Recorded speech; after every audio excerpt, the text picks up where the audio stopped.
May is the month we hold our wands up to the sky in remembrance of the Battle of Hogwarts. We honour the fallen and celebrate the survivors.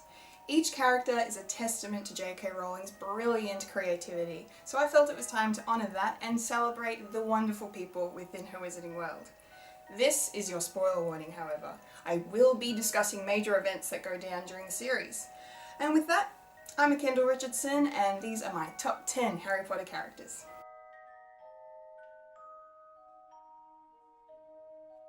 Number 10, Neville Longbottom. Neville deserves a spot on this list because of his exceptional story arc, and he's a great person that teenagers everywhere can not only relate to, but should look up to as well. When we first meet him, he is the bumbling buffoon which makes him the butt of everyone's joke. As we see him grow up and change throughout his time in Hogwarts, he becomes a young man who is an excellent wizard and a shining example of what it means to be a Gryffindor. Despite the tragedies he has suffered in his life, Neville has always soldiered on, endured, and stood up to those who opposed him and discounted him, including Lord Voldemort. Number 9, Sirius Black. One of the most tragic figures of the wizarding world, Sirius led a very complicated life, but that never prevented him from being true to himself and one of the most loyal wizards ever put to paper. He is the only Gryffindor in a family full of Slytherins. He joined the Order of the Phoenix twice in the fight against Lord Voldemort. He was betrayed by his friend Peter Pettigrew and sent to Azkaban prison for murders he did not commit, and in what was one of the most heartbreaking moments of the series, he was killed by his own cousin, Bellatrix Lestrange. Despite all of this heartache, I adore the kinship he shares with Remus Lupin, his oldest friend, and the brief and hopeful time he got to spend with Harry as his godfather. Number 8, Luna Lovegood. What makes Luna so amazing, of course, is her weirdness. She is unlike any other character we encounter during Harry's time at Hogwarts. She is unabashedly quirky and eccentric and makes no apologies for it. Whether she's trying to sell copies of her father's magazine The Quibbler, or talking about finding the ever-elusive Crumplehorn Snorkack, or bonding with Harry over their shared ability to see Thestrals, Luna never fails to amuse and intrigue. She is also an incredible friend I think anyone would be lucky to have, and probably the most underrated Quidditch commentator there ever was. Number 7, Severus Snape. Always. Just one word, and I bet some of you are getting pretty emotional right about now. Snape is, in my opinion, one of the best characters J.K. Rowling has ever created. Another tragic figure in a similar vein to Sirius Black, Snape led a very unfortunate life, but it was one filled with love and loyalty. No, he wasn't perfect, but it's his flaws that make him so relatable and so real. His love for Harry's mother Lily never waned, despite the fact he knew he could never be with her. His loyalty to Albus Dumbledore and Harry Potter was such a shock to those of us who had doubted him over the years, due to his perfect ability to convince everyone he was loyal to Lord Voldemort, the greatest Slytherin to have ever lived. Number 6, Harry Potter. The boy who lived. The fact that this kid did not buckle under the weight of the world that was on his shoulders is unbelievably remarkable and a true testament to his character. Not the only child to suffer loss at the hands of Lord Voldemort, but probably the one with the greatest story to tell. One of my favourite things about Harry is the fact that he is always the outsider, and not because he is the chosen one, but because his introduction to the wizarding world is our introduction as well. We see this world through his glass-covered eyes and experience the same wonderment he feels when he's playing Quidditch for the first time, discovering new magical creatures, or simply just having a butterbeer with his closest friends, finally being able to fit in somewhere. He is a true hero of our generation. Number 5, Fred and George Weasley.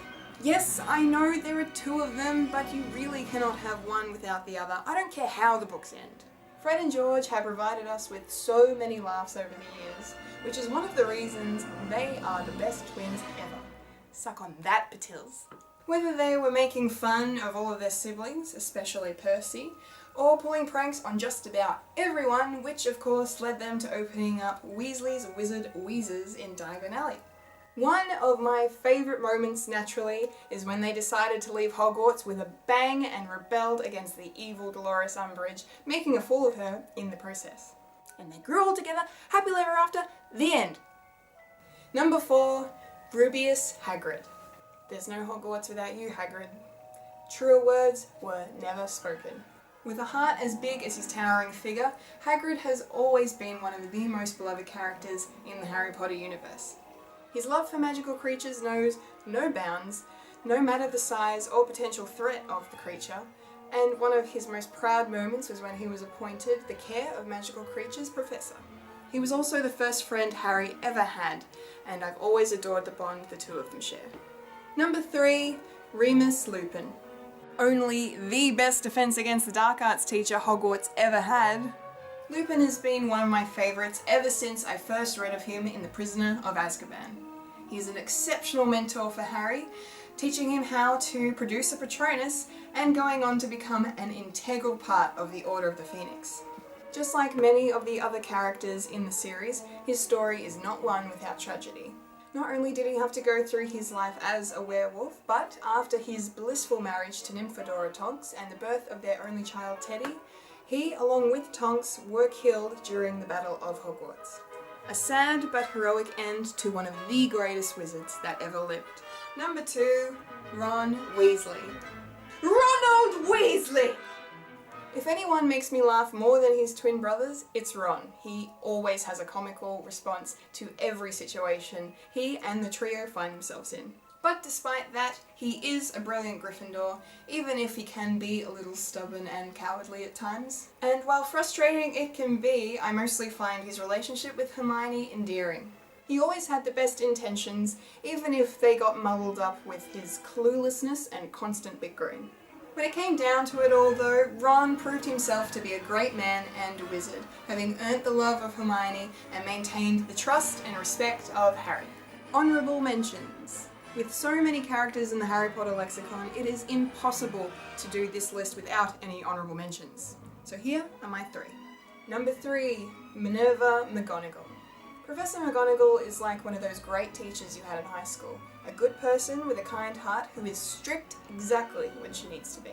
Minerva is one of the greatest witches of the age. Not only is she head of Gryffindor House, but she is also Deputy Headmistress of Hogwarts, making her Dumbledore's right-hand woman. I love the kind of leader that she is, and the way she watches over her students, so it's only fitting she ended up as Headmistress of Hogwarts. A true Gryffindor, she is loyal to a fault, never abandoning Harry, Dumbledore, or Hogwarts for that matter, and being a total badass while she's at it. Number 2, Albus Percival Wulfric Brian Dumbledore. Dumbledore was simply an incredible wizard. However, as a human, he was most definitely not perfect. In my opinion though, I prefer to focus on the tremendous amount of good he did for the wizarding community, rather than any misguided decisions he may have made over his lifetime. This man was Harry's idol, and part of me idolizes him as well. He was a true beacon of hope and symbol for good at Hogwarts, and when he met his tragic end, it was a moment of pure surrealness. Surely not Dumbledore. He was essential in bringing an end to Lord Voldemort in life and in death, and he left behind an incredible legacy to be admired by many wizarding generations to come. Number 1, Molly Weasley. Not my daughter, you bitch! Molly is one woman you do not want to mess with. Similar to McGonagall, except you are completely caught off guard when it comes to her bad side. She is the most lovely, sweet, doting, kind, independent, fierce-tempered, badass mother and witch you will likely ever come across. Matriarch of the beloved Weasley clan, she's also a surrogate mother of sorts for Harry and Hermione, and despite everything she's been through, her tremendous spirit has never faltered. Plus, she's also the witch who brought down the infamous Bellatrix Lestrange. The woman is basically a superhero, what is not to love? And my number 1 favourite witch or wizard is Hermione Granger. I suppose all of you saw this one coming, but as if it could be anybody else. I have adored Hermione since the beginning. I saw a lot of myself in her when I was her age, reading about her being a top-of-the-class, straight-A Muggle-born student who always followed the rules. That was me. Although the straight A's didn't really last that long. Plus, I did have the bushy, dirty blonde hair to go with it. I can, as I'm sure most of you can, relate to the bullying she suffered at the hands of Draco Malfoy, among others, and the long unrequited love she had for Ron. Basically, I'm Hermione Granger, okay? Hermione is truly the brightest witch of her age, on top of being a tremendous friend and someone you would definitely want watching your back during the heat of battle.